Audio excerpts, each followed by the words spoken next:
सो अभी तक हमने जो डिस्कस किया है वो डिस्कस किया है एक आइसोलेटेड न्यूक्लियाई के लिए, बट हम ये भी डिस्कस कर चुके हैं कि आइसोलेटेड न्यूक्लियाई एक्चुअल में एग्जिस्ट नहीं करते, न्यूक्लियाई कह लो, या यहाँ पे अब हम बात कर रहे हैं प्रोटॉन की। ठीक है, सो अब ये जो प्रोटॉन है जिसको हम पहले से आइसोलेटेड मान रहे थे, जो है एक ideal condition which doesn't actually exist, और अब जो हम प्रोटॉन की बात कर रहे हैं जो किसी के साथ बॉन्डेड है, तो अगर प्रोटॉन किसी के साथ बॉन्डेड है तो ऑब्वियसली किसके साथ बॉन्डेड होगा, इलेक्ट्रॉन्स के साथ ही तो किसी दूसरे एटम के साथ बॉन्डेड होगा, बिकॉज बॉन्ड बनाने के लिए हमें किसकी रिक्वायरमेंट होती है, इलेक्ट्रॉन्स की। तो अगर हम यहाँ पे एक सिंपलेस्ट ऑर्गेनिक का एग्जाम्पल करें विच इज इथेनॉल, अगर हम यहाँ पे इसका एग्जाम्पल देखें तो यहाँ पे देखो, जब तक तो हमने यहाँ पे एक आइसोलेटेड प्रोटॉन की बात की तो वो एब्जॉर्प्शन देगा किसी एक पर्टिकुलर मैग्नेटिक फील्ड पे, या बोल सकते हैं फ्रीक्वेंसी पे। बट अब यहाँ पे ये जो सारे के सारे प्रोटॉन्स हैं ये बॉन्डेड हैं, और कैसे बॉन्डेड हैं,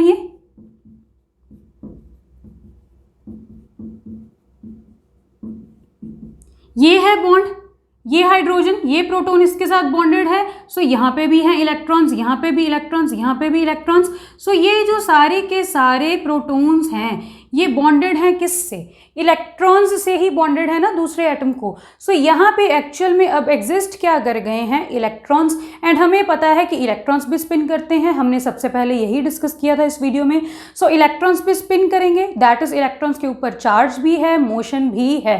सो इसका मतलब क्या है कि इलेक्ट्रॉन्स भी एक मैग्नेटिक फील्ड जनरेट करेंगे।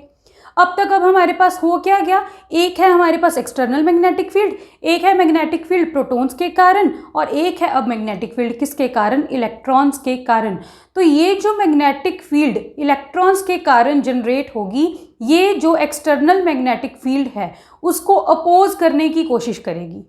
ठीक है, मीन्स अगर एक्सटर्नल मैग्नेटिक फील्ड इस डायरेक्शन में है तो ये वाली जो मैग्नेटिक फील्ड है इलेक्ट्रॉन्स के कारण वो इस डायरेक्शन में होगी, दैट इज वो जो एक्सटर्नल मैग्नेटिक फील्ड है उसको अपोज करेगी। और ये जो मैग्नेटिक फील्ड होती है ड्यू टू इलेक्ट्रॉन्स, इसी को हम बोलते हैं लोकल डायमैग्नेटिक करंट।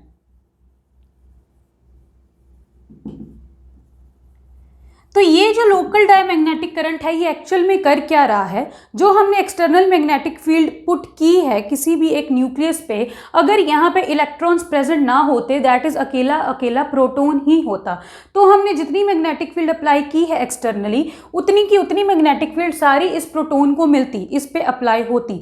बट अब जब यहाँ पे लोकल डायमैग्नेटिक करंट इंड्यूस हो गया है, दैट इज ऐसी डायरेक्शन में करंट इंड्यूस हो रहा है जो ऑपोजिट है किसकी डायरेक्शन से, एक्सटर्नल मैग्नेटिक फील्ड जो हमने अप्लाई की उसकी डायरेक्शन से।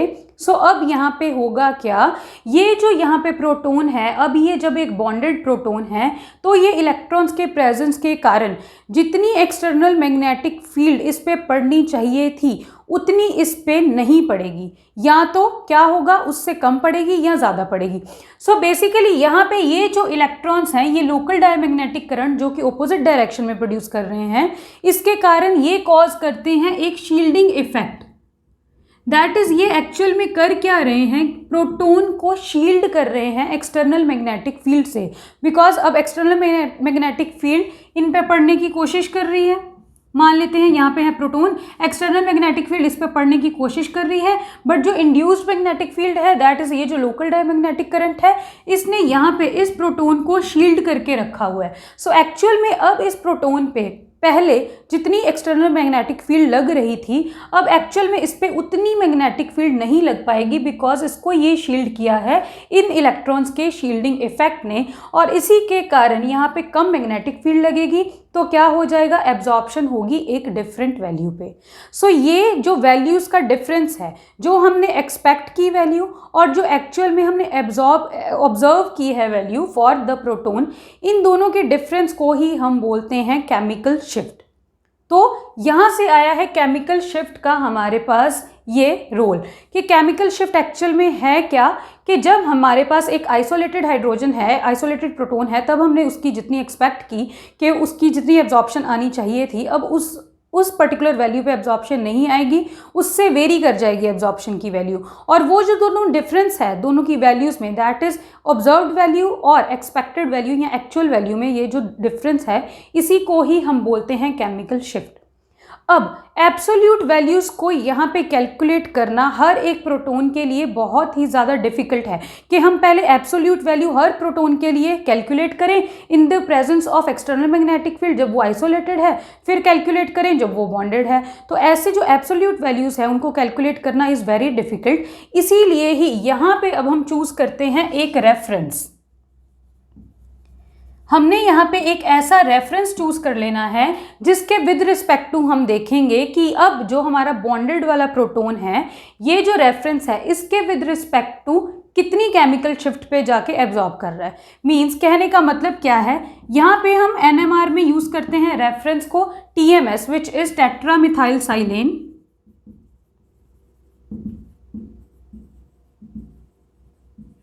ये है सिलिकॉन, इसके साथ लगे होंगे यहाँ पे 4 मिथाइल ग्रुप्स। सो ये है यहाँ पे टेट्रामिथाइल साइलेन। अब हम देखेंगे क्या हमने यहाँ पे क्या किया, यहाँ पे है सिग्नल, यहाँ पे है डेल्टा वैल्यू। अब हमने क्या देखना है, ये डेल्टा वैल्यू क्या है अभी हम डिस्कस करेंगे। अब हमने क्या देखना है कि डेल्टा वैल्यू पे अगर यहाँ पे TMS की पीक आती है तो इसको हमने रख लिया है एज अ रेफरेंस। अब यहाँ पे ये जो बॉन्डेड प्रोटोन है इसके विद रिस्पेक्ट टू कहाँ पे पीक आएगी, उन दोनों की पीक दैट इज उन दोनों के एब्जॉर्प्शन के वैल्यू के डिफरेंस को ही हम क्या बोल देंगे, केमिकल शिफ्ट। फॉर एग्जांपल अब यहाँ पे ये और ये इन तीनों प्रोटॉन्स की यहाँ पे ये सारे एक टाइप के प्रोटॉन्स हैं, ये सेकेंड टाइप के प्रोटॉन्स हैं और ये थर्ड टाइप का प्रोटॉन है। ये कैसे है ये हम नेक्स्ट वीडियो में डिस्कस करेंगे। अभी के लिए क्या है, ये प्रोटॉन्स एक इन्वायरमेंट में हैं तो इनका एक सिग्नल आएगा, ये दोनों प्रोटॉन्स इससे अलग इन्वायरमेंट में है तो इसका एक अलग सिग्नल आएगा और इस प्रोटॉन का एक अलग सिग्नल आएगा। दैट इज यहाँ पे टोटल में आएंगे 3 सिग्नल्स। और होगा क्या, यहाँ पे सबसे पहले किसका सिग्नल आएगा, CH3 का, फिर CH2 का आएगा और फिर ये OH वाले H का आएगा। ठीक है, मींस ये वाला जो सिग्नल है ये इन हाइड्रोजन्स का सिग्नल है, ये वाला जो सिग्नल है ये इन हाइड्रोजन्स का सिग्नल है और ये वाला जो सिग्नल है ये OH वाले हाइड्रोजन का सिग्नल है। और यहाँ पे ये जो डिफरेंस है इनकी वैल्यूज का, इन्हीं को हम बोलेंगे केमिकल शिफ्ट। कि TMS से ये जो सिग्नल है जितनी वैल्यू पे आ रहा है उनके डिफरेंस को बोलेंगे केमिकल शिफ्ट। तो केमिकल शिफ्ट को मेजर करने के लिए 2 स्केल्स हैं, एक है टाउ स्केल और एक है delta scale. Tau scale is related to delta scale by this, that is tau is equal to 10 minus delta। अब यहाँ पे हम डेल्टा स्केल को यूज़ करते हैं बिकॉज हमने ऑलरेडी ये बात की है कि अगर हम यहाँ पे जो स्पेक्ट्रा है वो रिकॉर्ड करते हैं with respect to external magnetic field तो वो बहुत ही कंजस्टेड स्पेक्ट्रा होता है, वहाँ से हम कुछ इंटरप्रेट नहीं कर पाते। सो यहाँ पे हमने डेल्टा वैल्यू के साथ ये जो स्पेक्ट्रा है इसको रिकॉर्ड करना है। तो ये जो डेल्टा वैल्यू है इस पे ये जो TMS का सिग्नल है बिल्कुल इस साइड पे जाके आता है। इसका मतलब क्या है, ये जो TMS है इसको हम यहाँ पे रेफरेंस क्यों यूज़ कर रहे हैं, बिकॉज पहली बात तो इसके पास है यहाँ पे 12 इक्विवेलेंट प्रोटॉन्स। ये अब हम यहाँ पे सारा का सारा प्रोटॉन NMR की बात कर रहे हैं। So in case of proton NMR reference is tetramethyl silane. कितने इक्विवेलेंट प्रोटॉन्स हैं, 12। ये सारे के सारे जो प्रोटॉन्स हैं ये इक्विवेलेंट हैं बिकॉज ये अंडर सेम एनवायरनमेंट है। नेक्स्ट वीडियो में ये क्लियर हो जाएगा। तो ये सारे के सारे प्रोटॉन्स एक ही सिग्नल देंगे और उस सिग्नल की इंटेंसिटी बहुत ही ज़्यादा हाई होगी। हाई इसीलिए होगी इंटेंसिटी बिकॉज सारे के सारे एक ही टाइप के प्रोटॉन्स हैं। जितने ज़्यादा number of same type of protons उतनी ज़्यादा इंटेंसिटी आती है यहाँ पे सिग्नल की। सेकंड रीज़न क्या है कि this is chemically inert, reactive नहीं होता ज़्यादा। थर्ड रीज़न इसका क्या है कि इसका जो बॉइलिंग पॉइंट है वो बहुत ही ज़्यादा लो है। तो लो बॉइलिंग पॉइंट होने के कारण हम इसको स्पेक्ट्रा रिकॉर्ड करने के बाद आराम से दोबारा भी रीऑब्टेन कर सकते हैं। और फोर्थ रीज़न इसका क्या है कि ये जो इसके प्रोटॉन्स हैं दीज आर हाईली शील्डेड। ये प्रोटॉन्स हाईली शील्डेड प्रोटॉन्स हैं। हाईली शील्डेड प्रोटॉन्स का क्या मतलब है, अगर हम यहाँ पे डेल्टा स्केल की बात कर रहे हैं तो जितना ज़्यादा कोई प्रोटॉन शील्डेड होगा उतना ज़्यादा वो राइट हैंड साइड पे लाई करेगा। सो जितने भी हम ज़्यादातर यहाँ पे ऑर्गेनिक कंपाउंड्स डिस्कस करेंगे नेक्स्ट वीडियो में, उन सब में से ही ऑलमोस्ट ये जो टेट्रामिथाइल साइलेन है इनके प्रोटॉन सबसे ज़्यादा शील्डेड होंगे और इसका सिग्नल सबसे ज़्यादा राइट हैंड साइड पे ही आएगा ऑलमोस्ट। नाउ यहाँ पे देखो, यहाँ पे जब हमने ये वाला जो स्पेक्ट्रा रिकॉर्ड किया है डेल्टा के साथ, तो इसका टीएमएस का सिग्नल भी कहाँ पे आया है, बिल्कुल राइट हैंड साइड पे। और ये क्या है, इसको हमने अब याद रखना है कि यहाँ पे ये जो टेट्रामिथाइलसाइलेन है इसका सिग्नल बिल्कुल राइट पे क्यों आया है, बिकॉज इसके प्रोटॉन्स हैं सबसे ज़्यादा शील्डेड प्रोटॉन्स। दैट इज़ जो प्रोटॉन्स जितने ज़्यादा शील्डेड होंगे उनकी वैल्यू उतनी ही ज़्यादा टीएमएस के पास लाई करेगी, और जितने प्रोटॉन्स कम शील्डेड होंगे उतनी उनकी वैल्यू ज़्यादा इस साइड पे लाई करेगी, दैट इज टीएमएस से उतना ही दूर होती जाएगी। ठीक है, तो अगर हम यहाँ पे अब केमिकल शिफ्ट की बात करें तो व्हाट इज केमिकल शिफ्ट, अगर हम यहाँ पे डेल्टा स्केल में केमिकल शिफ्ट को मेजर कर रहे हैं तो ये क्या हो जाएगा, फिर यहाँ पे आ जाएगा B. What is B, B is external magnetic field. तो ये हो गया है क्या, external magnetic field of sample minus external magnetic field of reference divided by external magnetic field, that is the magnetic field of sample minus magnetic field of reference divided by external magnetic field. But अब हमें पता है कि यहाँ पे जो magnetic field होती है that is proportional to frequency, तो यहाँ पे ये फॉर्मूला ज़्यादा ना यूज़ करके हम ये फॉर्मूला यूज़ करते हैं, frequency of sample minus frequency of reference divided bye frequency of spectrometer. ये वैल्यू हम ज़्यादातर ये वाला फॉर्मूला यहाँ पे यूज़ करते हैं। ये कब है, जब हमने यहाँ पे केमिकल शिफ्ट को डेल्टा स्केल में मेजर किया है। नाउ ये जो वैल्यू है ये आती है हर्ट्स में, ये जो वैल्यू है ये आती है मेगा हर्ट्स में, इसीलिए हमने क्या करना है, इसको 10 टू द पावर 6 के साथ मल्टीप्लाई करना है, और अब ये जो वैल्यू आएगी ये आएगी in ppm which is parts per million. So this is the basic formula for calculating the chemical shift, that is frequency of sample minus frequency of reference upon frequency of spectrometer into 10 to the power 6। ये value इनका difference आएगा hertz में, ये value होगी mega hertz में, into 10 to the power 6 ppm में ये answer आएगा हमारे पास। Now let's discuss the factors affecting chemical shift.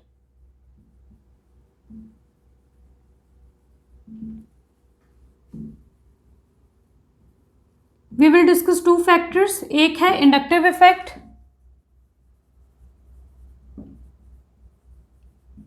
And एक है हाइब्रिडाइजेशन।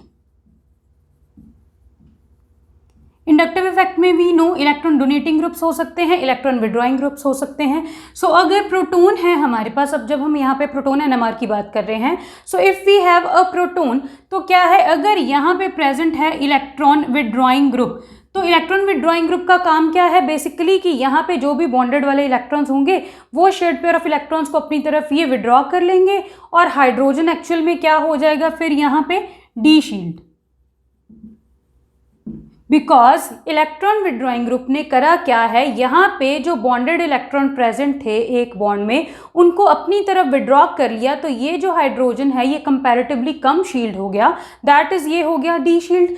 तो ये प्रोटॉन डी शील्ड होने का क्या मतलब है कि ये टीएमएस से कहाँ जाएगा, दूर जाएगा, मींस इस वाली साइड पे ये सिग्नल आएगा, दैट इज टीएमएस से ये आएगा दूर, और इसी को बोलते हैं डाउन फील्ड, दैट इज इसका जो एब्जॉर्प्शन आएगी वो आएगी डाउन फील्ड। यहीं पे ही अगर we have electron donating group, तो इलेक्ट्रॉन डोनेटिंग ग्रुप क्या करेगा, जो शेयर्ड पेयर ऑफ इलेक्ट्रॉन है उसको प्रोटॉन की तरफ ज़्यादा कर देगा, तो प्रोटॉन की तरफ ज़्यादा कर दिया तो जितने ज़्यादा इलेक्ट्रॉन्स प्रोटॉन की तरफ उतना ज़्यादा लोकल डायमैग्नेटिक करंट, और उतनी ज़्यादा ही यहाँ पे आ गई शील्डिंग। तो शील्डेड प्रोटॉन होने का क्या मतलब है कि ये अब टीएमएस के पास लाई करेगा, बिकॉज अभी हमने डिस्कस किया कि टीएमएस के प्रोटॉन सबसे ज़्यादा शील्डेड होते हैं, उसके प्रोटॉन्स भी शील्डेड, ये प्रोटॉन भी शील्डेड, तो ये किसके पास लाई करेगा, टीएमएस के पास, दैट इज अब ये एब्जॉर्ब करेगा अप फील्ड पे। कहने का मतलब क्या है कि अगर ये है हमारे पास, यहाँ पे डेल्टा वैल्यू शो कर रहे हैं, यहाँ पे हम शो कर रहे हैं सिग्नल, यहाँ पे है अगर टीएमएस की पीक, तो अगर हम यहाँ पे CH3 CH2 OH की बात कर रहे हैं, जिसमें वी हैव ऑलरेडी डिस्कस्ड कि यहाँ पे 3 सिग्नल्स आएंगे, तो सबसे पहले किसका सिग्नल आएगा, यहाँ पे अब सबसे पहले सिग्नल आएगा ये CH3 का, बिकॉज ये देखो ऑक्सीजन है, ऑक्सीजन होता है एक इलेक्ट्रोनेगेटिव एलिमेंट, तो ऑक्सीजन के बिल्कुल साथ जो हाइड्रोजन अटैच है, बिल्कुल साथ जो प्रोटॉन अटैच है, उसी को करेगा सबसे ज़्यादा डी शील्ड, उससे कम इन प्रोटॉन्स को और उससे कम इन प्रोटॉन्स को, बिकॉज वी नो कि जो इंडक्टिव इफेक्ट है वो डिक्रीज करता है विद इंक्रीज इन डिस्टेंस। तो जैसे जैसे यहाँ पे डिस्टेंस इंक्रीज करता जाएगा वैसे वैसे क्या होता जाएगा, ये जो हमारे पास इंडक्टिव इफेक्ट है ये डिक्रीज करता जाएगा। अब ऑक्सीजन क्या है, इलेक्ट्रोनेगेटिव एलिमेंट, तो क्या करेगा, सबसे पहले ये वाले प्रोटॉन के साथ बॉन्डेड पेयर को अपनी तरफ अट्रैक्ट करेगा, तो ये प्रोटॉन क्या हो जाएगा, डी शील्डेड। इन तीनों में से सबसे ज़्यादा डी शील्डेड ये प्रोटॉन, तो इसकी वैल्यू सबसे ज़्यादा इस तरफ आएगी, that is away from TMS, जिसको हम क्या बोलते हैं, डाउनफील्ड। उसके बाद अगर हम इन प्रोटॉन्स की बात करें तो ये जो ऑक्सीजन है इसके बाद इन प्रोटॉन्स के साथ है फिर भी ये प्रोटॉन्स के कंपैरिजन में, सो इनको भी डीशील्ड करेगा बट इससे कम और इससे ज़्यादा, तो इसकी वैल्यू आ जाएगी कहीं पे यहाँ पे, ठीक है। और अगर हम ये वाले प्रोटॉन्स की बात करें तो ये तो ऑक्सीजन से सबसे ज़्यादा ही दूर हैं, तो यहाँ पे सबसे कम डीशील्डिंग होगी, मीन्स ये सबसे ज़्यादा शील्डेड होंगे जब इन तीनों के प्रोटॉन्स का कंपैरिजन करेंगे, तो यहाँ पे कहीं पे आ जाएगी किसकी वैल्यू, ये वाले CH3 की वैल्यू। सो ये है यहाँ पे CH3 वाले प्रोटॉन्स, ये हैं CH2 वाले प्रोटॉन्स और ये है यहाँ पे OH वाला प्रोटॉन, ये है सबसे ज़्यादा डी शील्डेड। और जैसे जैसे हम इधर को जा रहे हैं शील्डिंग इंक्रीज हो रही है, जैसे जैसे हम इधर को जा रहे हैं वैसे वैसे शील्डिंग डिक्रीज हो रही है, और जैसे जैसे हम इधर को जा रहे हैं वैसे वैसे शील्डिंग इंक्रीज हो रही है। जो इधर वाली वैल्यूज़ हैं, जो TMS के तरफ वाली वैल्यूज़ हैं, इनको हम बोलते हैं अप फील्ड वाली वैल्यूज़ या अप फील्ड शिफ्ट, और ये जो TMS से दूर वाली वैल्यूज़ हैं, दैट इज़ जो इधर वाली वैल्यूज़ होंगी, उनको हम बोलेंगे डाउन फील्ड शिफ्ट। तो ये है अप फील्ड शिफ्ट वाली वैल्यूज़, ये है डाउन फील्ड शिफ्ट वाली वैल्यूज़। और ये जो यहाँ पे ये वाला जो हमारे पास डेल्टा वैल्यू के साथ ये जो स्पेक्ट्रा होता है सिग्नल और डेल्टा वैल्यू का, यहाँ पे ये जो TMS की पीक आती है इसको हम 0 मान लेते हैं, तो यहाँ से इधर को नंबरिंग शुरू होती है, दैट इज़ ये आएगा ऐसे, ऐसे को आएगा, ये वाली जो नंबर्स हैं ये ऐसे को आएंगे। कहने का मतलब क्या है कि अगर कोई प्रोटॉन डी शील्डेड है, दैट इज इस साइड पे लाइक कर रहे हैं, तो उनकी न्यूमेरिकल वैल्यू ज़्यादा होगी। ये बहुत ही ज़्यादा कन्फ्यूजन क्रिएट करता है, इसीलिए यहीं पे ही मैंने सब कुछ क्लियर कर दिया है कि अगर कोई प्रोटॉन डी शील्डेड है, लाइव वो इधर करेगा, बोलेंगे उसको डाउन फील्ड, बट वैल्यू उसकी जो न्यूमेरिकल वैल्यू है वो ज़्यादा होगी। अगर हम यहीं पे ये इलेक्ट्रॉन डोनेटिंग ग्रुप के कारण यहाँ पे जो शील्डिंग इफेक्ट आया और उसके कारण अप फील्ड जो एब्जॉर्प्शन हुई है, अप फील्ड का मतलब ये है कि वो इस साइड पे है, दैट इज TMS की तरफ है, बट अगर हम उसकी न्यूमेरिकल वैल्यू की बात करें तो न्यूमेरिकल वैल्यू उसकी कम होगी, ठीक है। सो न्यूमेरिकल वैल्यू ज़्यादा है किसकी, डी शील्डेड प्रोटॉन की, जिनको हम डाउन फील्ड बोलते हैं, जो इलेक्ट्रॉन विड्रॉइंग ग्रुप के कारण आया है। और अगर इलेक्ट्रॉन डोनेटिंग ग्रुप की बात करें तो यहाँ पे होगी शील्डिंग, अप फील्ड आएगा, और न्यूमेरिकल वैल्यू क्या हो जाएगी, कम हो जाएगी। अगर हम यहीं पे हाइब्रिडाइजेशन की बात करें तो बेसिकली हमारे पास 3 हाइब्रिडाइजेशंस होती हैं, एक है sp3 हाइब्रिडाइजेशन, एक है sp2 हाइब्रिडाइजेशन, एक है sp हाइब्रिडाइजेशन। सो यहाँ पे हमें पता ही है कि जैसे जैसे हम sp हाइब्रिडाइजेशन की तरफ मूव कर रहे हैं, यहाँ पे s करेक्टर कर रहा है इंक्रीज। s करेक्टर इंक्रीज होने का क्या मतलब है कि इलेक्ट्रोनेगेटिविटी भी इंक्रीज हो रही है। इलेक्ट्रोनेगेटिविटी अगेन इंक्रीज होने का क्या मतलब हो गया, यही वाली condition, electron withdrawing group, that is electronegativity का क्या मतलब हो गया, डी शील्ड होगा, डी शील्ड का मतलब डाउन फील्ड होगा, डाउन फील्ड का मतलब न्यूमेरिकल वैल्यू ज़्यादा होगी उस पर्टिकुलर हाइड्रोजन के एब्जॉर्प्शन की, दैट इज इस साइड पे एब्जॉर्ब करेगा। तो जैसे जैसे हम यहाँ पे एस करेक्टर की तरफ बढ़ते जाएंगे, मीन्स एस करेक्टर जैसे जैसे ज़्यादा होता जाएगा वैसे वैसे जो एब्जॉर्प्शन है उस प्रोटॉन की वो इस साइड पे आएगी। बट यहाँ पे भी हमें ध्यान में रखना है एनआइसोट्रोपी इफेक्ट, जो अल्काइंस के केस में ऑपरेट हो जाता है जब हम यहाँ पे sp, दैट इज ये है अल्काइन, यहाँ पे है sp हाइब्रिडाइजेशन, वी एक्सपेक्ट कि यहाँ पे सबसे ज़्यादा s करेक्टर, सबसे ज़्यादा इलेक्ट्रोनेगेटिविटी, तो इस साइड पे वैल्यू आनी चाहिए, बट ये एक्चुअल में होता नहीं है, बिकॉज यहाँ पे एनआइसोट्रोपी वाला इफेक्ट है यहाँ पे जो ऑपरेट करता है। ये एनआइसोट्रोपिक इफेक्ट को हम किसी अलग से ही वीडियो में डिस्कस करेंगे, अभी के लिए हम यहाँ पे सिर्फ दो ही इफेक्ट्स को डिस्कस किया हमने, एक है इंडक्टिव इफेक्ट और एक है हाइब्रिडाइजेशन। नाउ अभी जो हमने यहाँ पे इथेनॉल दैट इज CH3CH2OH का स्पेक्ट्रा देखा था, जिसमें यहाँ पे था डेल्टा और यहाँ पे था सिग्नल, उसमें हमने देखा कि यहाँ पे हमारे पास ये है TMS जिसकी है यहाँ पे 0 वैल्यू, फिर आएगा हमारे पास यहाँ पे CH3, फिर आएगा CH2 और फिर आएगा OH। तो अगर हम ये वाला जो स्पेक्ट्रा हमने रिकॉर्ड किया है, अगर हम इसको आगे फर्दर जूम करके देखेंगे तो हमें ये दिखेगा कि ये जो एक पीक, जो एक सिग्नल हमें यहाँ पे दिख रहा है, ये भी एक्चुअल में क्या है, ये आगे भी फर्दर, इसमें भी आगे फर्दर पीक्स हैं। दैट इज अगर हम इसकी बात करें तो ये भी फर्दर होगा ऐसे। जब हम इसको जूम करेंगे तो हमें ये सिंगल पीक ऐसे दिखेगी। दैट इज एक पीक से भी मिलेंगी यहाँ पे 2 पीक्स, और ये हैं जो पीक्स, इनको बोलते हैं पीकलेट्स। दैट इज एक ही पीक से यहाँ पे ये जो 2 पीक्स हमें दिख रही हैं, इनको बोलते हैं पीकलेट्स। और ये पीकलेट्स क्यों ऑब्टेन होती हैं? This is due to spin coupling. तो अभी तक हमने ये डिस्कस किया कि यहां पे जो नंबर ऑफ सिग्नल्स हैं, नंबर ऑफ सिग्नल्स तो हमें ऑब्टेन होते हैं due to protons under different environments. That is यहाँ पे जितने भी प्रोटॉन्स हैं, जितने प्रोटॉन्स अलग अलग एनवायरनमेंट्स में होंगे, उतने ही नंबर ऑफ सिग्नल्स ऑब्टेन होंगे। ये था एक एनवायरनमेंट में प्रोटॉन, ये थे दूसरे एनवायरनमेंट में प्रोटॉन, ये थे तीसरे एनवायरनमेंट में प्रोटॉन। सो टोटल में आ गए हमारे पास यहाँ से 3 सिग्नल्स। तो ये तो यहाँ पे हमें बता रहा है कि कितने नंबर ऑफ सिग्नल्स आएंगे। अब अगर हमने ये देखना है कि हर पीक, ये है नंबर ऑफ सिग्नल्स या नंबर ऑफ पीक्स। अब अगर हमने देखना है कि हर पीक आगे कितने पीकलेट्स में,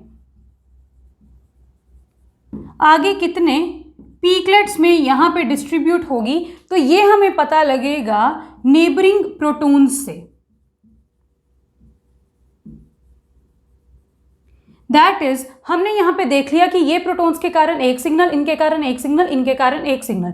तो यहाँ पे इन प्रोटॉन्स के कारण जो एक सिग्नल आ रहा है वो उसकी पीक, इसकी एक पीक आई। अब इसकी पीक आगे कितने पीकलेट्स में टूटेगी, ये हमें मिलेगा इस वाले प्रोटॉन से, दैट इज नेबरिंग वाले प्रोटॉन से। और यहाँ पे पीकलेट्स हो सकती है कोई भी मल्टीप्लेट, दैट इज यहाँ पे सिंगलेट भी हो सकती है, ड्यूप्लेट हो सकती है, triplet, quartet and so on. Multiplet भी हो सकती है, सेप्टेट हो गया, हेक्सटेट हो गया, ऐसे and so on. So singlet का क्या मतलब है कि यहाँ पे ये जो एक पीक है ये आगे सिंगल ही है, दैट इज वो आगे कोई पीकलेट्स में गई ही नहीं। यहाँ पे ड्यूप्लेट का क्या मतलब है कि अगर हमारे पास एक पीक थी तो अब उसमें एक्चुअल में है क्या, ड्यूप्लेट, दैट इज वो 2 पीक्स में यहाँ पे पीकलेट्स में डिस्ट्रीब्यूट हो चुकी है।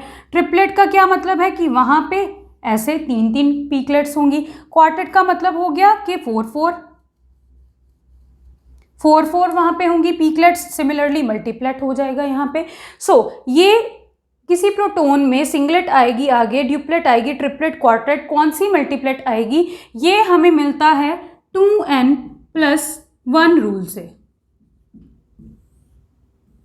Where n is the number of neighbouring protons.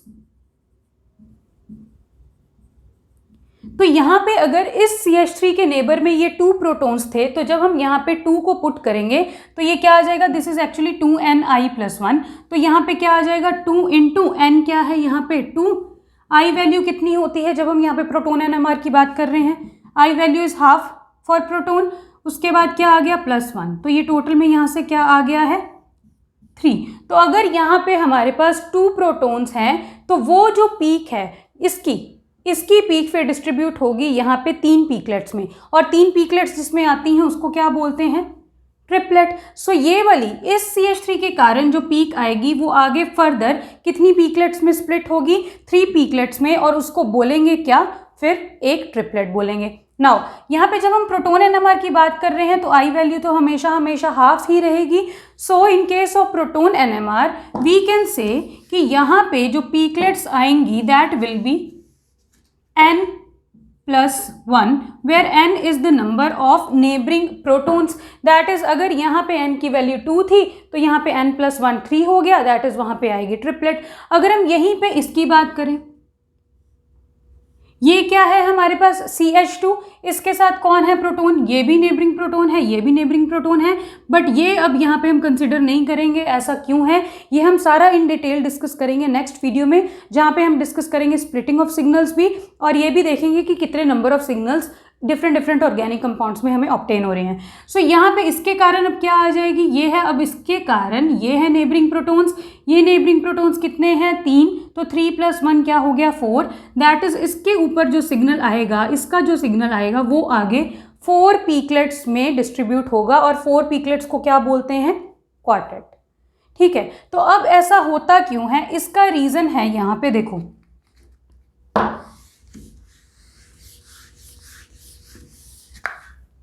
अगर हम यहाँ पे बात करें, जब हमारे पास 2 नेबरिंग प्रोटॉन्स हैं, दैट इज जब n की वैल्यू यहाँ पे है 2, तो जब 2 नेबरिंग प्रोटॉन्स हैं तो क्या हो सकता है कि या तो वो दोनों के दोनों ही एक्सटर्नल मैग्नेटिक फील्ड की डायरेक्शन में अलाइन हो जाएं। अगर एक्सटर्नल मैग्नेटिक फील्ड हम इस डायरेक्शन में लगा रहे हैं तो या तो दोनों के दोनों प्रोटॉन एक्सटर्नल मैग्नेटिक फील्ड की डायरेक्शन में अलाइन हो जाए, या क्या हो जाए, एक प्रोटॉन डायरेक्शन में, एक प्रोटॉन दूसरे डायरेक्शन में, मीन्स एक पैरेलल है एक एंटी पैरेलल है।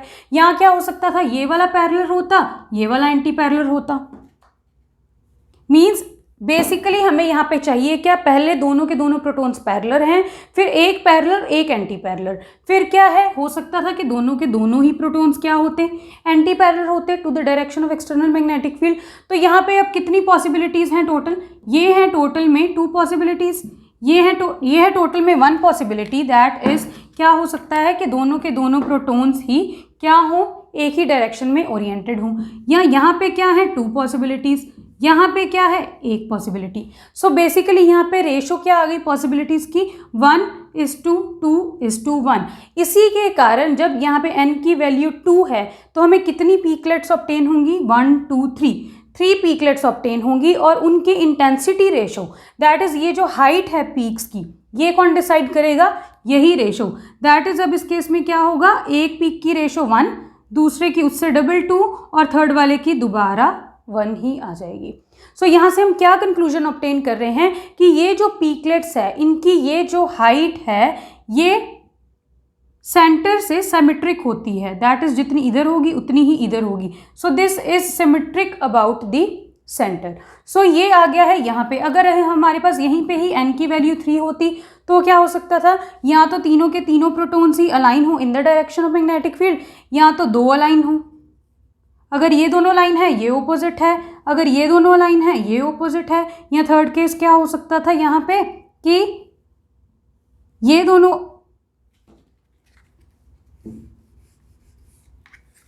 एक बार हमने ये दोनों अलाइन कर दिए, एक बार ये दोनों अलाइन कर दिए, एक बार ये दोनों अलाइन कर देते हैं तो ये आ जाएगा ऑपोजिट। सो यहाँ पे कितने केसेस आए टोटल में, एक ही केस, यहाँ पे टोटल में कितने केसेस आए, 3 केसेस। अब और क्या हो सकता था यहाँ पे कि 2 हो एंटी पैरेलल एक हो पैरेलल, और क्या हो सकता है 2 हो एंटी पैरेलल एक हो पैरेलल, और क्या हो सकता है 2 हो एंटी पैरेलल एक हो पैरेलल। तो यहाँ पे भी टोटल कितने केसेस आ गए, 3 केसेस। अब नेक्स्ट क्या हो सकता था यहाँ पे कि ये तीनों के तीनों ही जो प्रोटॉन्स हैं वो एंटी पैरेलल हो जाएं, तो यहाँ पे कितने केसेस आ गए, 1। सो इसीलिए ही जब n की वैल्यू 3 होगी तो टोटल नंबर ऑफ पीकलेट्स कितनी आएंगी, 4, दैट इज क्वार्टेट आएगी वहाँ पे, विच इज 1 2 3 4, और उसकी इंटेंसिटी कैसी होगी, 1:3 टाइम्स, फिर 3 टाइम्स, फिर 1, और ये भी क्या है, सेंटर से सिमेट्रिक है। ठीक है, तो यहाँ से अब हम क्या डिराइव कर सकते हैं, यहाँ से हम डिराइव कर सकते हैं पास्कल्स ट्रायंगल फॉर इंटेंसिटीज, और ये तभी एप्लीकेबल है जब हम यहाँ पे फर्स्ट ऑर्डर स्पेक्ट्रा की बात करते हैं।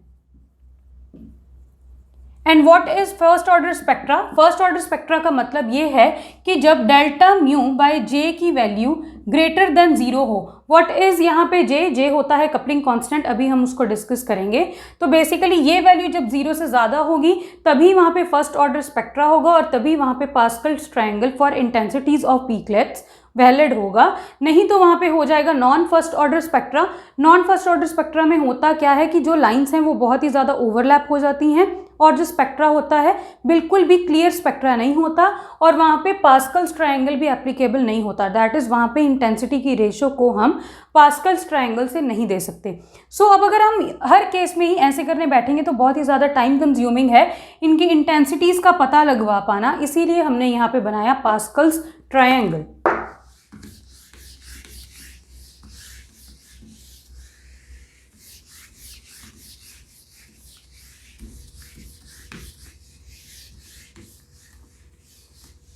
सो पास्कल्स ट्रायंगल पहली बात तो हमें क्या यहाँ पे दे रहा, इंटेंसिटीज ऑफ पीकलेट्स।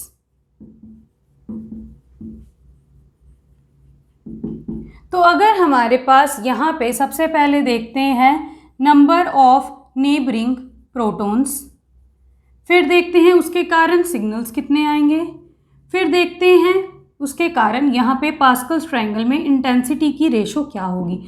तो सबसे पहले यहाँ पे जब कोई भी नेबरिंग प्रोटॉन नहीं है तो n+1 से आएंगे नंबर ऑफ सिग्नल्स, ठीक है। तो क्या आ जाएगा फिर यहाँ पे 1, दैट इज बेसिकली हम यहाँ पे बात कर रहे हैं पीकलेट्स की,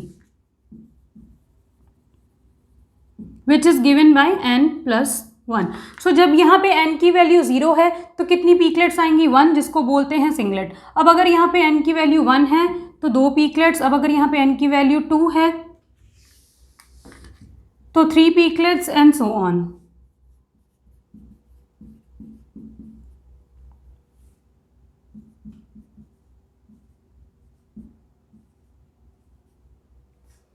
ठीक है, अब यहाँ पे देख लेते हैं हम, जब यहाँ पे 0 नंबर ऑफ प्रोटॉन्स हैं और एक पीकलेट है तो उसकी तो यहाँ पे एक ही आएगी पीकलेट और उसकी इंटेंसिटी एक ही होगी, दैट इज़ 1।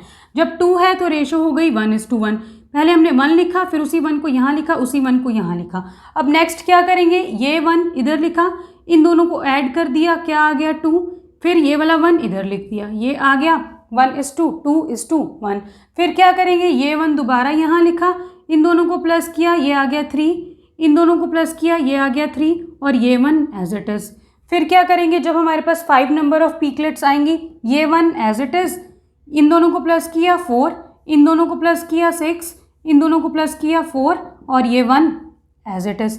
फिर क्या आ गया यहाँ पे 6, 1 को एज इट इज़, इन दोनों को प्लस किया 5, इन दोनों को प्लस किया 10, इन दोनों को प्लस किया 10, इन दोनों को प्लस किया 5 और ये 1 as it is.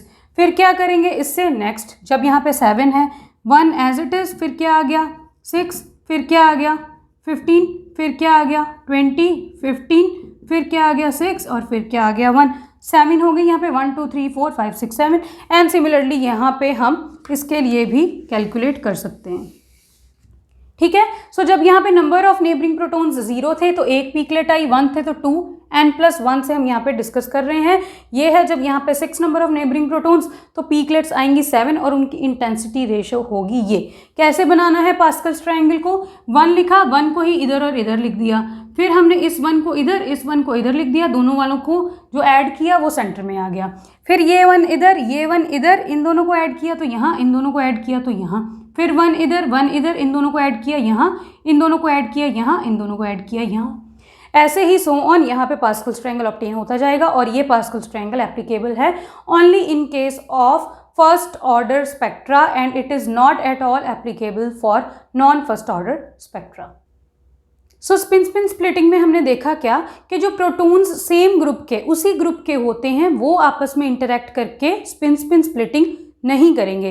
That is same group के प्रोटॉन्स के कारण कभी भी स्प्लिटिंग नहीं आएगी, पीकलेट्स नहीं आएंगी। और हमने क्या देखा कि जो वो पीकलेट्स की इंटेंसिटी आएगी वो सिमेट्रिक होगी सेंटर पॉइंट से। और सबसे इम्पॉर्टेंट पॉइंट यहाँ पे ये है कि ये जो स्पिन स्प्लिटिंग है ये डिपेंड नहीं करती कि जो एक्सटर्नल मैग्नेटिक फील्ड है उसकी क्या वैल्यू है। That is external magnetic field की कोई भी वैल्यू हो, हमेशा ऐसा ही होगा कि नेबरिंग प्रोटॉन्स जितने भी होंगे उससे n+1 नंबर ऑफ पीकलेट्स अपीयर होंगी उस पर्टिकुलर प्रोटॉन के लिए, उस पर्टिकुलर ग्रुप के लिए। वेयर एज अगर यहीं पे ही हम केमिकल शिफ्ट की बात करें तो केमिकल शिफ्ट डिपेंड करती है एक्सटर्नल मैग्नेटिक फील्ड पे। दैट इज अगर एक्सटर्नल मैग्नेटिक फील्ड 400 मेगाहर्ट्ज है या एक्सटर्नल मैग्नेटिक फील्ड 600 मेगाहर्ट्ज है तो उन दोनों एक्सटर्नल मैग्नेटिक फील्ड की वैल्यूज़ पे डिफरेंट वैल्यूज़ आएंगी केमिकल शिफ्ट की। वेयर एज स्पिन स्प्लिटिंग हमेशा सेम रहती है, it does not depend upon the value of external magnetic field. तो अगर हम यहाँ पे कपलिंग कांस्टेंट की बात करें जिसको हम J से रिप्रेजेंट करते हैं, वैल्यू आएगी इसकी हर्ट्ज में। तो ये जो कपलिंग कांस्टेंट है तो ये क्या है, जब हमने अभी बात की कि एक पीक आगे पीकलेट्स में जा रही है तो ये जो पीकलेट्स का आपस में डिस्टेंस होगा चाहे हम यहाँ पे ट्रिपलेट की बात कर लें, चाहे हम यहाँ पे डबलेट की बात कर लें, चाहे हम यहाँ पे क्वार्टेट की बात कर लें, तो ये जो पीकलेट में आपस में ये जो पीक्स है इनमें जो डिफरेंस है इसी को बोलते हैं कपलिंग कांस्टेंट। ठीक है, और ये जो कपलिंग कांस्टेंट है, यहाँ पे कोई भी पीकलेट हो ये डिफरेंस हमेशा सेम ही रहेगा। इसमें हमेशा ये जो कपलिंग कांस्टेंट है ये सेम ही रहता है। नाउ अगर हमारे पास यहाँ पे मान लो कि कोई स्पेक्ट्रा गिवन है,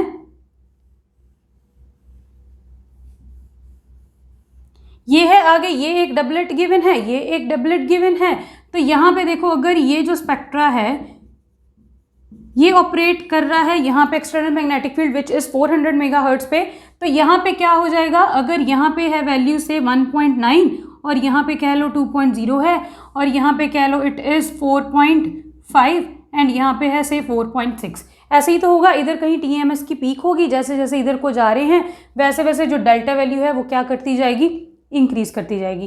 तो अगर हमने यहाँ पे J value that is coupling constant की वैल्यू कैलकुलेट करनी है तो कैसे कैलकुलेट करेंगे, बस ये जो दो पीकलेट्स हैं इनके बीच का डिफरेंस कैलकुलेट कर लो, वही क्या आ जाएगी, जे वैल्यू।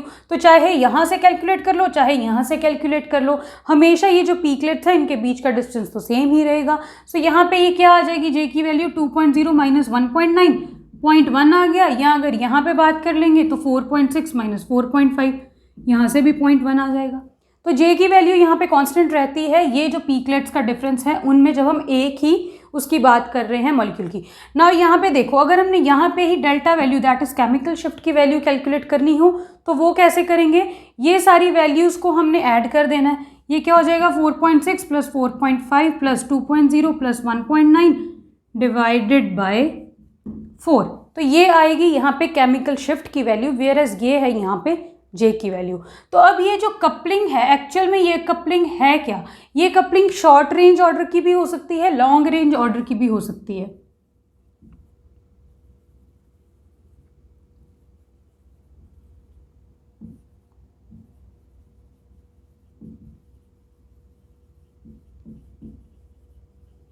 अगर से यहाँ पे ये है बेंजीन, बेंजीन के साथ यहाँ पे हम अलग अलग ग्रुप्स से अटैच कर देते हैं। यहाँ पे से एक है प्रोटॉन ए टाइप के, यहाँ पे है बी टाइप ऑफ प्रोटॉन, यहाँ पे है सी टाइप ऑफ प्रोटॉन, ये सारा नेक्स्ट वीडियो में आपको क्लियर हो जाएगा। अगर ये यहाँ पे डिफरेंट इन्वायरमेंट्स में present 3 different types of protons हैं और अगर इन्होंने आपस में कपल करना है तो कैसे करेंगे, अगर ये वाला प्रोटॉन इससे कपल करेगा तो ये कितने बॉन्ड्स अवे है, एक बॉन्ड ये, सेकेंड बॉन्ड ये, थर्ड बॉन्ड ये, मीन्स इसका ये जो होगा इसको हम बोलेंगे 3J coupling, that is 1, 2 and 3, और 3J कपलिंग आती है शॉर्ट रेंज ऑर्डर में। सिमिलरली ही अगर हमारे पास कोई बिल्कुल ही एडजेसेंट प्रोटॉन्स हों तो उनको हम बोल देंगे, जैसे मान लो CH3 के प्रोटॉन्स की बात करें, अगर CH3 के प्रोटॉन्स की ही बात करें तो एक ये बॉन्ड एक ये बॉन्ड, इन्होंने जब आपस में कपलिंग की तो इसको क्या बोल देंगे हम, अगेन शॉर्ट रेंज कपलिंग, और यहाँ पे क्या आ जाएगा अब 2J। अगर यहीं पे लॉन्ग रेंज ऑर्डर की या लॉन्ग रेंज कपलिंग की बात करें तो अगर ये वाले HB वाले प्रोटॉन ने HC वाले प्रोटॉन के साथ कपल करना है तो इसको क्या करना पड़ेगा, एक बॉन्ड ये, एक बॉन्ड ये, एक बॉन्ड ये, एक बॉन्ड ये, मतलब ये इससे 4 बॉन्ड्स अवे है, सो 1, 2, 3, 4, इसको बोलेंगे यहाँ पे 4J कपलिंग। सिमिलरली यहाँ पे ही अगर और ज़्यादा होता, अगर हम यहाँ से कंसिडर करें तो ये हो जाता 1, 2, 3, 4, 5, तो ये क्या हो जाता 5J। तो 4J और 5J दोनों आएंगे लॉन्ग रेंज कपलिंग में और 2J और 3J दोनों आते हैं शॉर्ट रेंज कपलिंग में। यहाँ पे इस वीडियो में हमने डिस्कस किए हैं बेसिक्स ऑफ NMR, ना ही ज़्यादा बहुत ज़्यादा डिटेल में जाके और ना ही बहुत ही ज़्यादा ब्रीफ में रख के। अब यहाँ पे कितने नंबर ऑफ सिग्नल्स आएंगे किसी ऑर्गेनिक मॉलिक्यूल के लिए, आगे वो कितने नंबर ऑफ सिग्नल्स में स्प्लिट करेंगे, that is number of signals and splitting of signals, that is finding out the different hydrogens, वहाँ पे कितने टाइप ऑफ हाइड्रोजन्स प्रेजेंट हैं डिफरेंट इन्वायरमेंट्स में, और वो आगे कितने सिग्नल्स में स्प्लिट करेंगे, उनकी वैल्यूज़ क्या होंगी, शील्डिंग वाले की क्या वैल्यूज़ होती हैं, डी शील्डिंग वाले की क्या वैल्यूज़ होती हैं, ये कपलिंग कांस्टेंट की डिफरेंट वैल्यूज़ क्या होंगी डिफरेंट केसेस में, ये सब कुछ हम डिस्कस करेंगे आने वाली वीडियोज़ में।